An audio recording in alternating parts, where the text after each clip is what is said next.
Daniel leaned against the cold balcony rail as evening slid into night, watching car lights move like quiet thoughts below, feeling that familiar mix of calm and ache that followed him everywhere, because his life looked fine from the outside but felt hollow inside.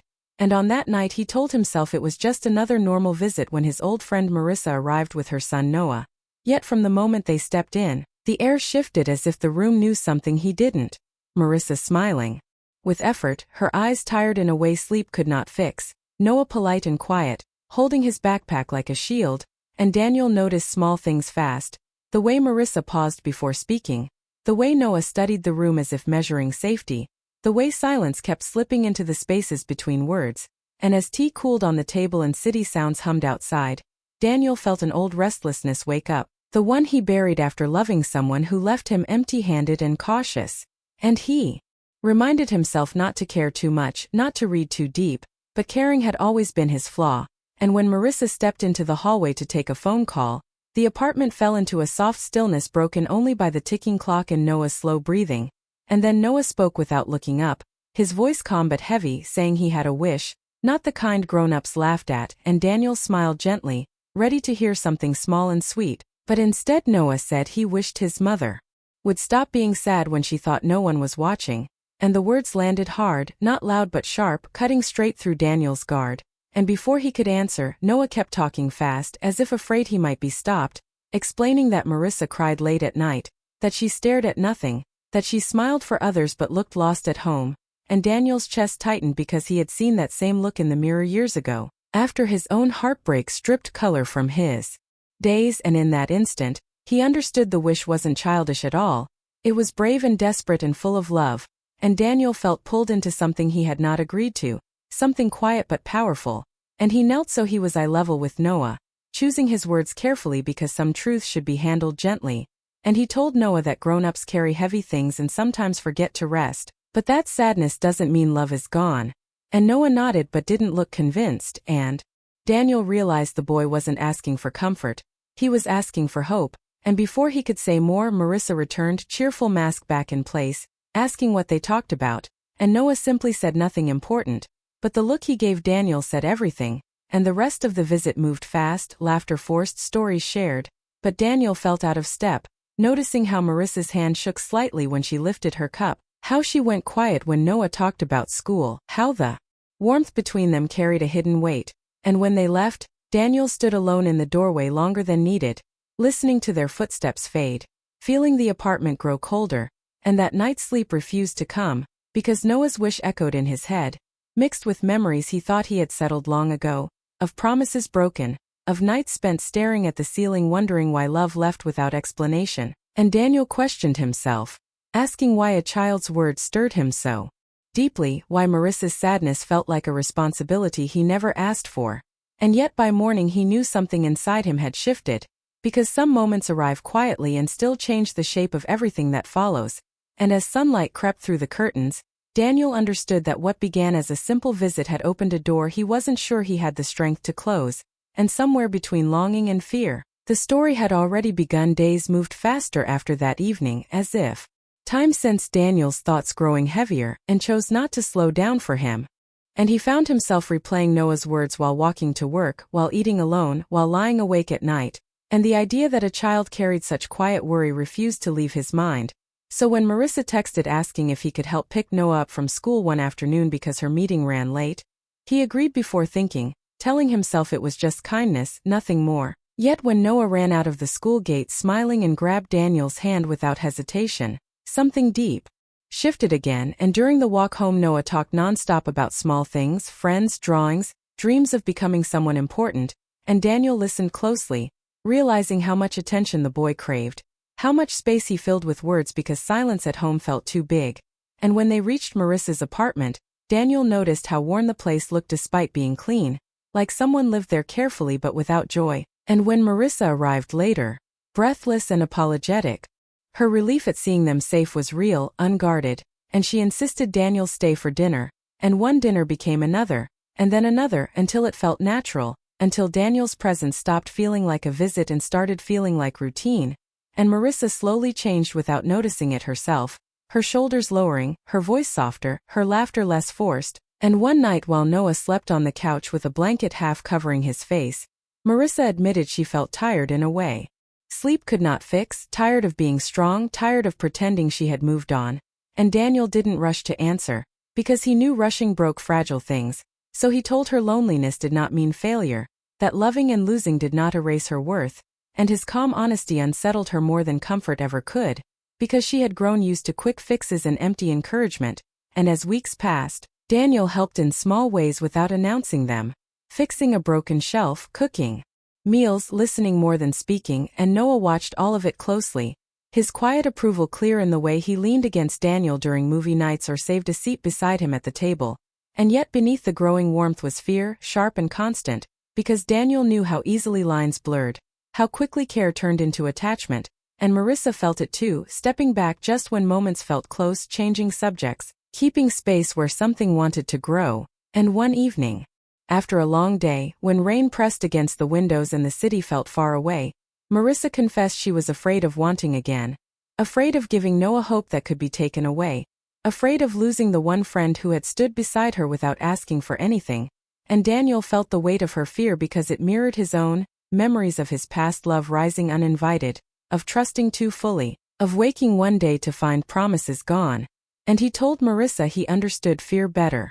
Then he wished that he was not asking for answers or decisions, only honesty, and that if she ever felt uncomfortable, he would step back without resentment, and those words settled between them quietly, not dramatic, not romantic but real, and from that moment something shifted again, not forward or backward but deeper because trust grew in silence, and Daniel began to realize the unexpected wish had not pushed him into action, it had pulled him into patience, and as days continued, the house felt lighter, laughter more frequent, sadness less heavy, yet the risk remained, unspoken but present, because healing carried its own danger, and Daniel wondered if caring without expectation was enough, or if one day the careful balance would break, and as he walked home one night under dim streetlights, he understood part two of the story was not about love beginning, but about two broken people learning how not to run, even when their hearts told them it would be safer to do so. The shift came quietly but moved fast, like a tide that pulls without noise, and Daniel felt it the moment. Marissa stopped flinching when he stood too close. The moment she started texting first, asking small things that were really excuses to keep him near, and days filled with motion as school mornings blended into evenings where Noah did homework at the table while Daniel cooked and Marissa watched with a look that mixed gratitude and fear, because comfort had returned to her life without permission. And that made it dangerous, and Noah sensed it too, growing lighter, joking more, sleeping through the night, and one afternoon he asked Daniel if he would stay forever. The question simple but heavy, and Daniel answered honestly, saying he would stay as long as he was welcome, which was the only promise he trusted himself to keep. And Marissa overheard and later pulled Daniel aside, her voice low, saying he couldn't say things like that Noah attached easily, that she couldn't afford to let hope grow too big, and Daniel listened without defense, knowing she was right, knowing love had consequences when children were watching. And yet the days kept moving, pulling them closer anyway, because feelings don't pause for logic. And one night after Noah fell asleep early, exhausted from laughter and running, Marissa finally broke, telling Daniel the full truth about her past, about a marriage that faded into distance, about waiting too long for someone who had already left, about teaching herself not to need, not to ask, not to dream. And Daniel didn't interrupt, didn't fix, didn't compare, he simply stayed. And when she finished, silence wrapped the room, thick but calm, and in that silence Marissa realized she wasn't alone in it anymore, which scared her more than loneliness ever had.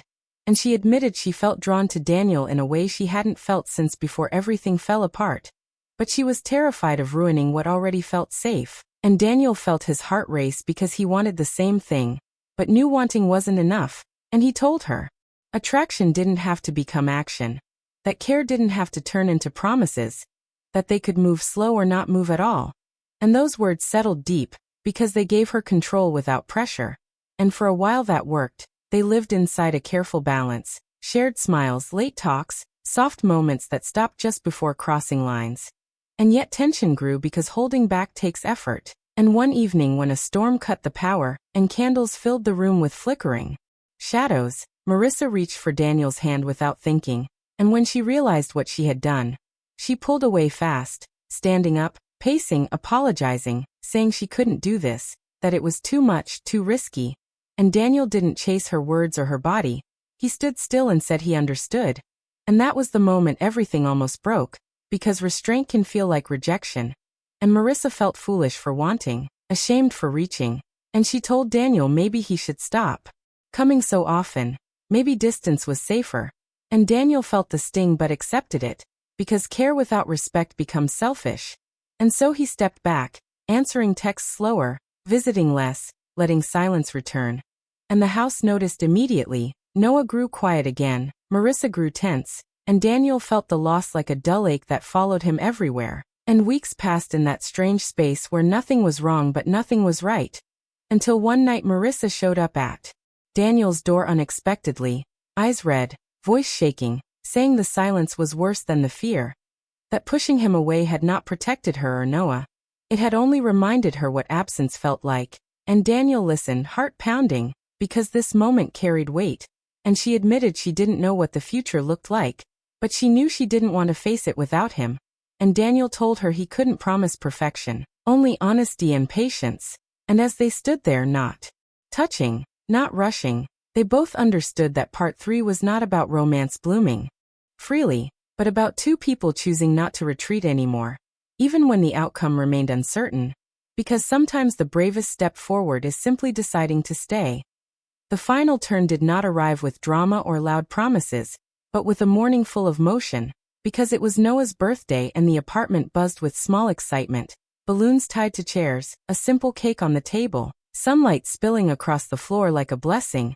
And Daniel arrived early to help without being asked, carrying gifts and groceries, feeling nervous in a quiet way because this day mattered more than anyone said out loud. And Marissa moved around the kitchen focused and tense, trying to make everything perfect while hiding how much she feared change.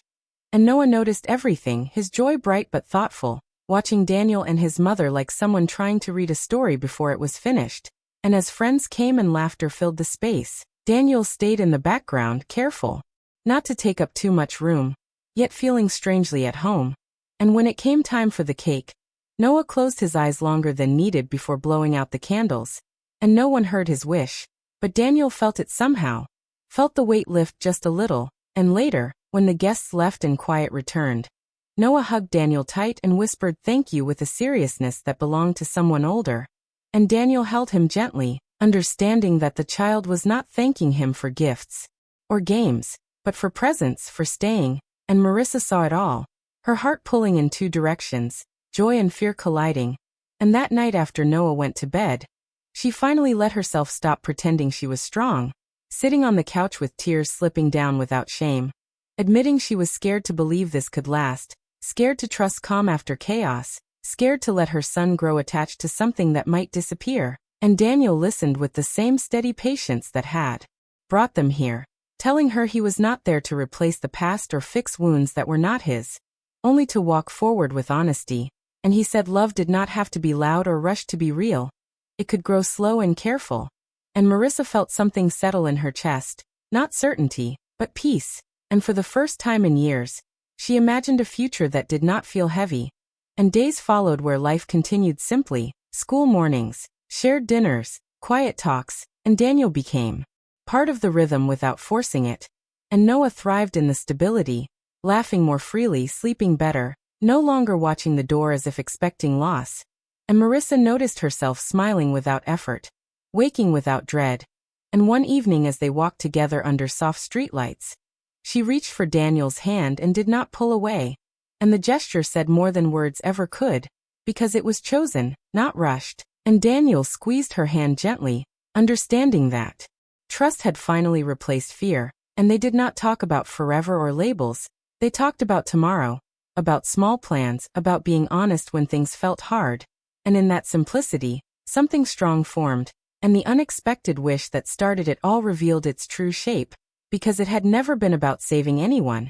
It had been about opening a door to connection. And Daniel realized that sometimes life does not change with one grand moment, but with many quiet decisions to stay, to listen, to care without control. And as they returned home that night, the apartment felt warmer, fuller, not perfect but real. And the story closed not with an ending, but with a beginning built on patience, courage, and the understanding that the most powerful changes often start with a soft voice, a simple wish, and the bravery to answer it with presence instead of promises.